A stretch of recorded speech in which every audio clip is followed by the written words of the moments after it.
Hey, what's happening, nation? It's Son Joku. Wanted to come out tonight, break down our keys to victory for that Dolphins game. I ended up coming up with 9 of them. I really didn't think there would be that many, but I really think if we can stick to this game plan, we should end up being just fine and honestly really kicking the shit out of this team. And it's something that we have to do because we have to prove that we can make it through these mediocre teams and continue to just roll through all the way into the playoffs. Real quick, before we get started, your boy Q on Twitter ended up posting a press release. Alex Fitzgerald was nice enough to share it with me. Alex, I really appreciate you always looking out for me and keeping me up to date on this information. But pretty much what it said was, and I'm just going to read it from my phone so I don't get it messed up.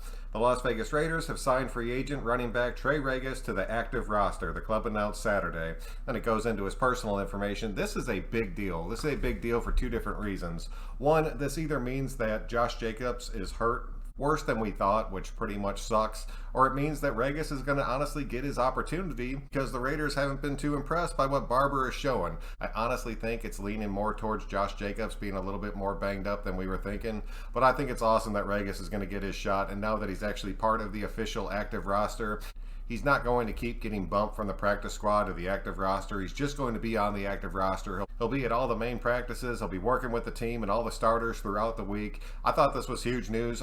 I'm really going to be keeping a close eye and watching how this shakes out moving further into the season. But that was kind of our breaking news for today.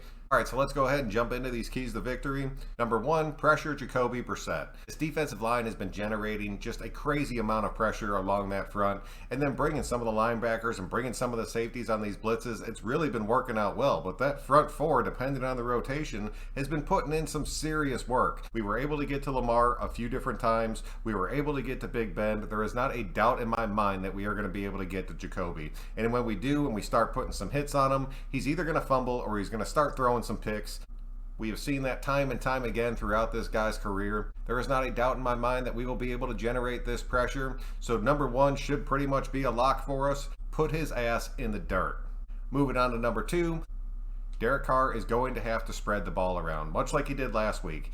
He pretty much had all of our weapons involved last week. It's going to be a very similar situation in this game. You have to keep those safeties honest, and the only way that you can do that is work in the middle of the field with Waller and Renfro, working the running backs out of the backfield as far as getting the ball into Kenyon Drake's hands on those little flare routes and things of that nature, and getting the ball to Ruggs and Edwards early on in this game, forcing the safeties to try to play a little bit outside, and as soon as they do, we will be able to just tear them apart across the middle of the field. I really think that's where you're going to see Foster make his big impact in this game. I know I called him my X Factor in last night's video. I stand behind that. I see Foster getting into the house once again, and then hopefully everybody in Raider Nation will love that dude as much as I already do.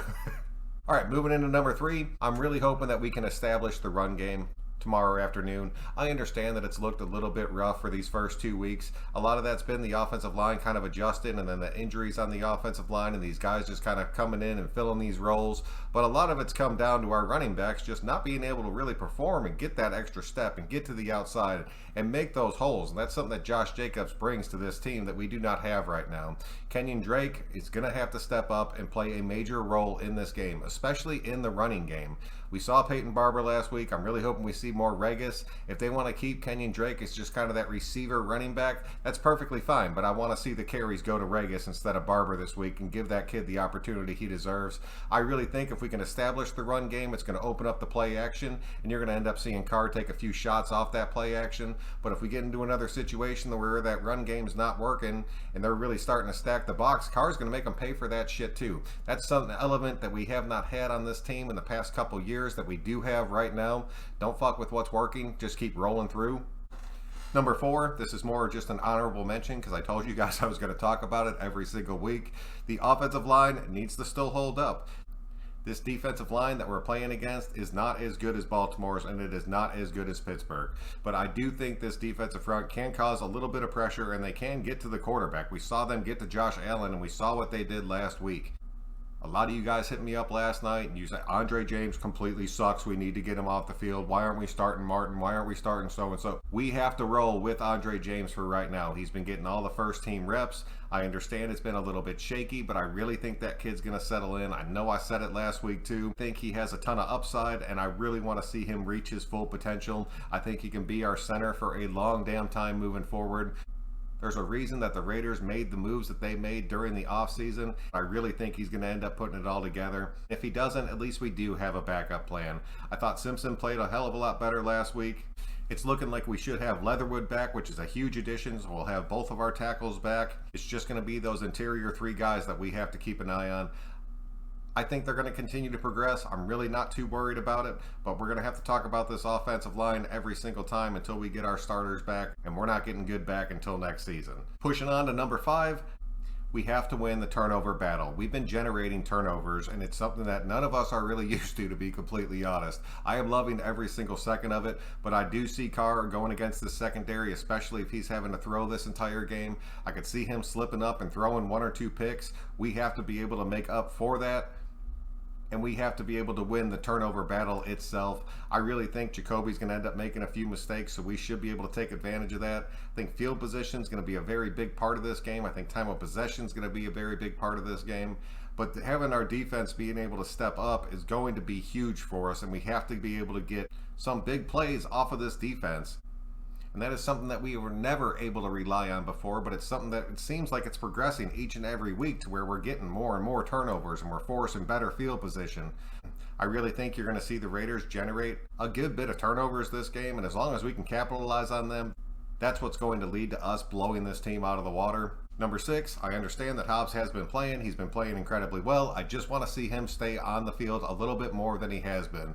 I wouldn't mind seeing him stay on the field the whole damn game because I really think that kid has superstar potential behind him, and he's only going to unlock it if he's getting into these game time modes. I drew up just a real quick defense I just want to show you guys just because I thought it looked really cool, and I really think this defense would work damn good against Miami.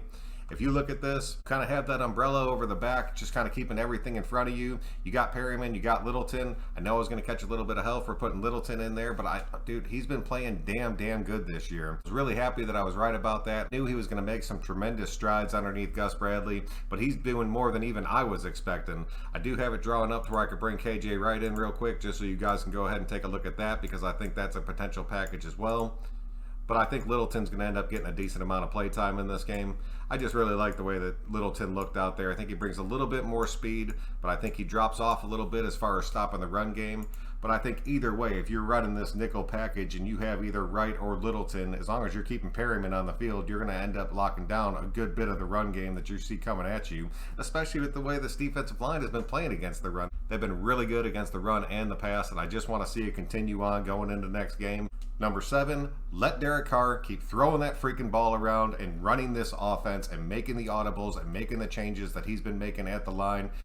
And just keep airing that damn ball out. It is working. This offense is in sync. We are clicking. We are putting up major yards, and we are putting up a hell of a lot of points. There is no reason to screw with the algorithm that we have built right now.